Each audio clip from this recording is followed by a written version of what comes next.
CPM এর কেন্দ্রীয় কমিটির সদস্য সুজন চক্রবর্তীর সঙ্গে ফোনে আমরা এই মুহূর্তে যোগাযোগ করতে পেরেছি। সুজনদা, কি বলবেন? কার্তিক মহারাজকে একেবারে নাম করে আরো তীব্র আক্রমণ আজকে মমতা বন্দ্যোপাধ্যায় করছেন এবং তিনি বলছেন যে রেজিনগরে যে হিংসার ঘটনা ঘটেছে, যে অশান্তির ঘটনা ঘটেছে, তার পেছনে রয়েছেন কার্তিক মহারাজ। দেখুন, আগেই বলেছি, একেবারে রামকৃষ্ণ মিশন, ভারত সেবাশ্রম সংঘ যেভাবে নাম করে মুখ্যমন্ত্রী বলছেন, আমি তাকে ধিক্কার জানাচ্ছি। আমি শুধু মনে করিয়ে দিই যে এতদিন ধরে পশ্চিমবাংলায় নানান সরকার চলেছে, বামফ্রন্ট সহ, কোনোদিন কখনো রামকৃষ্ণ মিশন কিংবা ভারত, তারা তাদের কাজ করে, তাদের কাজ কারণ পছন্দ কম হতে পারে, বেশি হতে পারে।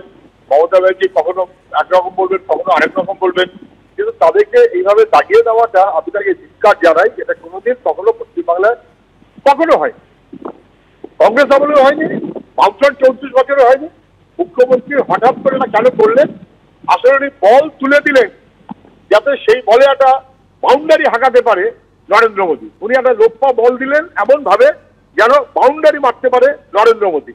তারপরেও মনে হলো আরেকটু দিতে হবে, ফলে আজকে আরেকবার এমন তুলে দিয়েছেন ফুল টস যাতে নরেন্দ্র মোদী 6 মারতে পারে। ফলে একটা বিভাজনের নানান রকম প্রচেষ্টা যেটা বিজেপি করে, সেই রকমই বিভাজনের প্রচেষ্টায় মমতা ব্যানার্জি নরেন্দ্র মোদীর সঙ্গী হন, এটা একেবারে পরিষ্কার। দেখলেন বলটা তোলার সাথে সাথে নরেন্দ্র মোদী কিরকম হাঁকাতে শুরু করলো। নরেন্দ্র মোদী হাঁকাবে আর উনি বল ছাড়বেন, উনি হাঁকাবেন আর নরেন্দ্র মোদী বল ছাড়বে। এই যে মনোভাবটা হচ্ছে, এইটা বাংলার মানুষ বুঝে গেছে, কখনো মেনে নেবে না। আমি আবারও বলছি, 34 বছর নিয়ে অনেকে অনেক কথা বলেছেন, কিন্তু রামকৃষ্ণ মিশন, সারদা মঠ অথবা সেবাশ্রম সংঘ কখনো সব করতে হয়নি।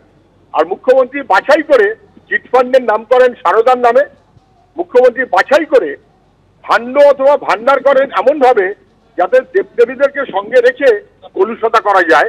অনেক ধন্যবাদ সুজনদা আমাদের সঙ্গে কথা বলার জন্য। মমতা বন্দ্যোপাধ্যায়কে বক্তব্য প্রত্যাহার করে ক্ষমা চাইতে হবে 4 দিনের মধ্যে, না হলে আইনি পদক্ষেপের হুঁশিয়ারি দিয়েছেন কার্তিক মহারাজ। মমতা বন্দ্যোপাধ্যায়ের বক্তব্যের ভারত সেবাশ্রম সংঘের সম্মানহানি হয়েছে। এছাড়াও তিনি বলছেন যে বক্তব্যের সপক্ষে তাকে প্রমাণ দিতে হবে, বক্তব্য প্রত্যাহার করে ক্ষমা চাইতে হবে মুখ্যমন্ত্রীকে, বক্তব্যের সপক্ষে প্রমাণ দিতে হবে মুখ্যমন্ত্রীকে, বলছেন কার্তিক মহারাজ। রেজিনগরের হিংসার আগেই রেজিনগরে যে হিংসা হবে সেটা বলে দিচ্ছেন মুখ্যমন্ত্রী মমতা ব্যানার্জি নিজে। যেদিনকে ডিআইজি মুকেশ কুমারকে নির্বাচন কমিশন স্থানান্তরিত করলো, সেদিনই মুখ্যমন্ত্রী নর্থ বেঙ্গল থেকে ঘোষণা করলেন যে এবার মুর্শিদাবাদের দাঙ্গা ঠেকাবে কি। মুখ্যমন্ত্রী জানতেন এখানে দাঙ্গা হবে, এবং এই দাঙ্গা ঘটেছে তৃণমূল পার্টির পক্ষ থেকে, কারণ অধীর চৌধুরীকে হারানোর জন্য হিন্দু মুসলমানের বিভাজনটা খুব জরুরি ছিল।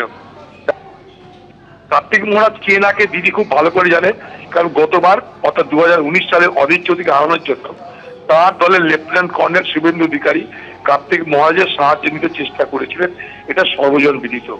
কার্তিক মহারাজ বিজেপির সঙ্গে তার ঘনিষ্ঠতা সর্বজন বিদিত। ভারতবর্ষের প্রধানমন্ত্রীকে তিনি নিমন্ত্রণ করতে যান তার গীতা পাঠের জন্য, সর্বজন বিদিত। অতএব এইসব গল্প করে দিতে লাভ নাই। রেজিনগরের ঘটনা সম্পূর্ণভাবে তৃণমূল পার্টি চেয়েছিল দাঙ্গা করে হিন্দু মুসলমানের ভোট বিভাজিত করে, হয় তৃণমূল জিতুক নয় বিজেপি জিতুক।